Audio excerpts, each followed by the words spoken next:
මම දැන් කියන්නම් 6 පන්තියේ පොතට සමරිසි කුණුහරුප දැම්මේ කවුද කියලා. මේකට සම්බන්ධ අය 1 ඉඳන් 5 පන්තිය දක්වා විතරයි ඉගෙනගෙන තියෙන්නේ. ඒ කියන්නේ එයාලට 6 පන්ති අධ්‍යාපනය ලැබුණේ නැහැ. ඒක නිසා එයාලට තියෙන්නේ 5 පන්තියේ දැනුම විතරයි. 6 පන්ති පොතට කුණුහරුප දාපු අයට පන්ති 5න් පස්සේ හරි අධ්‍යාපනයක් ලැබුණේ නැහැ.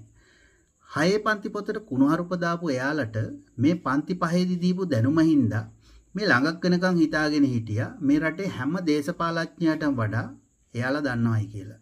ඒක නිසා නොදන්න දැනුම අත්දැක බලන්න ගිහින් දැන් මේ මුළු රටම අනාගෙන ඉවරයි. එයාලගේ මේ පන්ති 5 කියලා දුන්නු දැනුම අරන් එයාලා කරන්න හිටියේ එක පෑම් පාරෙන් කරන දේවල් තමයි. එහෙම නැත්නම් පැය 24න් කරන දේවල් තමයි. බලය අරන් සුමානෙන් කරන දේවල් තමයි. එහෙම නැත්නම් එක දිස්ත්‍රික්කයකින් මුළු රටේම ණය ගෙවන්න පුළුවන් හැටි තමයි එයාලා මේ පන්ති වලින් ඉගෙන ගත්තා වෙන්න තිබුණේ. බලය ලැබිලා එළි වෙනකොටම රටේම හොරු අල්ලලා දඬුවම් කරන විදිය, එහෙම නැත්නම් ඇප් එකක් බලාගෙන ගිහින් මූදේ මාළු අල්ලන හැටි, ටකරමක් ගියත් ලක්ෂ 10ක් දෙන හැටි වගේ දේවල් තමයි මෙන්න මේ පන්ති වලින් ඒ කට්ටිය ඉගෙන ගත්තේ. ඒක නිසා වෙන පරීක්ෂණ අවශ්‍ය නැහැ. 6 පොතට කුණුහරුප දැම්මේ මෙන්න මේ 5 පන්තියට විතරක් ගියපු කට්ටිය තමයි.